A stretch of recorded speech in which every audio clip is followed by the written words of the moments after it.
दुधावरची साय म्हणजे आई असते, वासराची गाय म्हणजे आई असते, आ म्हणजे आत्मा, ई म्हणजे ईश्वर, ईश्वराचं वास्तव्य जिच्यामध्ये आहे तिला आई मानतात. त्या आईला संसारामध्ये वेगवेगळे पात्र करावं लागतात काका. कधी सासू व्हावं लागतं, कधी सून व्हावं लागतं, कधी बहीण व्हावं लागतं, कधी मामी व्हावं लागतं, कधी काकू व्हावं लागतं. संसाराच्या रणगाड्यामध्ये त्या मायमाऊलीला वेगवेगळे पात्र करावं लागतात. आई एवढी आकाशाची उंचीची असते ना भाऊ, आहे का? ज्याला हात नाही त्याला विचारो हाताचं दुःख काय, ज्याला पाय नाही त्याला विचारो पायाचं दुःख काय, ज्याला डोळे नाहीत ना सज्जन आहोत त्याला विचारो डोळ्याचं दुःख काय, आणि ज्याच्या वडिलांत जीवनात आई बाप नाहीत ना त्याला विचारो आई बापाचं दुःख काय. झोपेमध्ये मायबाप सोडून गेले हो, निवृत्ती ज्ञाना सोपा आणि मुक्ताबाई, विठ्ठल पंत आणि रुक्मिणी आहे साहेब. धर्म मार्तंड्याने सांगितलं देहांत प्रायचित घ्यावं लागेल विठ्ठल पंत, तरच तुमच्या मुलाचे मुंज होतील, त्यांना जगण्याचा अधिकार मिळेल. माझ्या लेकराने चांगलं जगावं म्हणून आई वडिलांनी देहांत प्रायचित घेतलं बेटामध्ये बाबा. म्हणून आपल्या आई वडिलांच्या जीवनामध्ये सेवा करा. मुलांनो, जोपर्यंत घरामध्ये बाप आहे ना, बाप अंडरलाईन करून घ्या, तोपर्यंत तुमच्यावरती धाक नावाचा शब्द आहे, लक्षात ठेवा. आणि घरामध्ये आई आहे ना, आई, तोपर्यंत अंडरलाईन करून घ्या, प्रेम नावाचा शब्द घरामध्ये हे लक्षात ठेवा. एकदा का आई गेली ना, एकदा का बाप गेला ना, धाक निघून गेला, प्रेम निघून गेलं. लेकुराचे हित हे माऊलीचे चित्त, आईसी कळवळ्याची जाती कधी लाभावी न प्रीती. म्हणून जीवनामध्ये आई वडिलांची सेवा करा.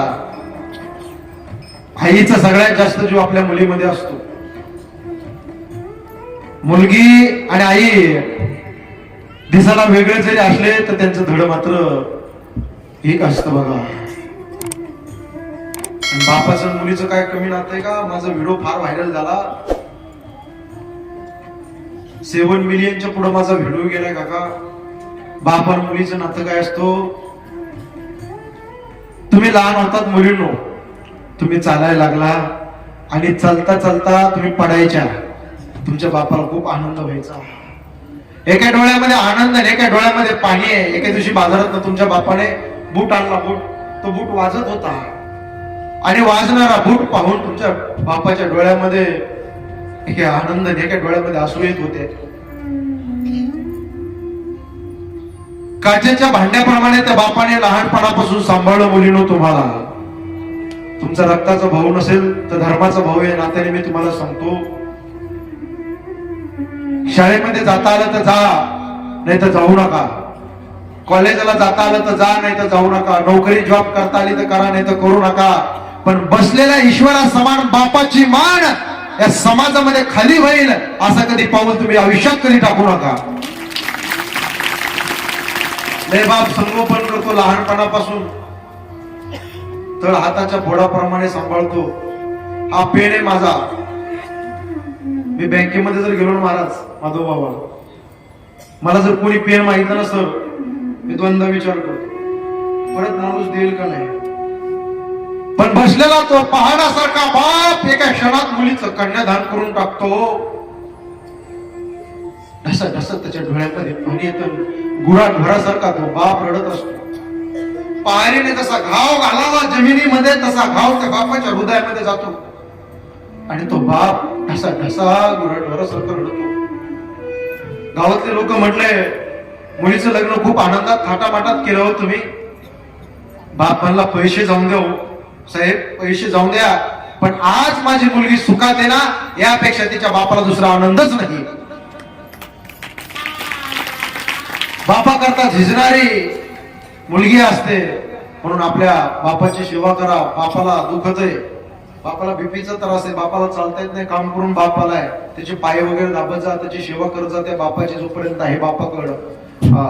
मग बापाचं मुलीचं नातं फार आकाशाच्या उंचीचं आहे. नंतर माझं सांगणं असं असेल, तुम्हाला गायीच्या जीवनामध्ये सेवा करा. गोवा से क्या नाता है तो गोवा हमारी माता है. संबंध हिंदुस्थानामध्ये 50-60 हजार कत्तलखाने. दररोजची एक गाय कापल्या जात असेल, दररोजच्या किती गाय कापल्या जात असतील, किती त्रास होतो आई. उकळतं पाणी त्या गायीच्या अंगावर असं वरून टाकलं जातं, असं त्या चरकामध्ये त्या गायीला घातलं जातं, वरून काय असा पाटा पडतो, तणकण दिसना, 2 भाग त्या गायीचे होतात. लहानपणी तुमच्या लेकराने त्या गायीचं दूध खाल्लं, पण शेवटी म्हातारी झाल्यानंतर 2 पैसे करता आपण त्या कसायला ती गाय विकतो ना, गाय तळतळाट देईल बाबा, गाय 2 पैसे करता विकू नका.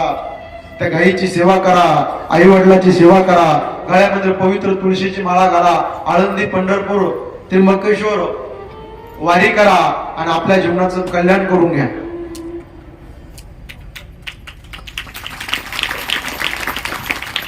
पवित्र तुळशीच्या माळा घाला आणि झालेली कीर्तन रूपी सेवा या ठिकाणी समर्पित करतो. जे योग्य असेल गुरुवर्य पूजनीय रखमाजी महाराज नवले बाबांचं आहे, सद्गुरू जोग महाराज वारकरी शिक्षण संस्थेतील आहे, सर्व गुरुवाऱ्यांचं आहे.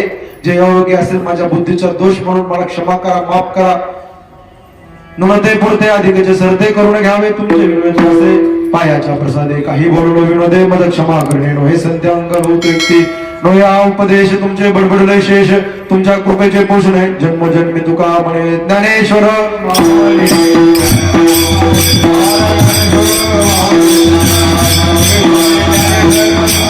तुकाराम.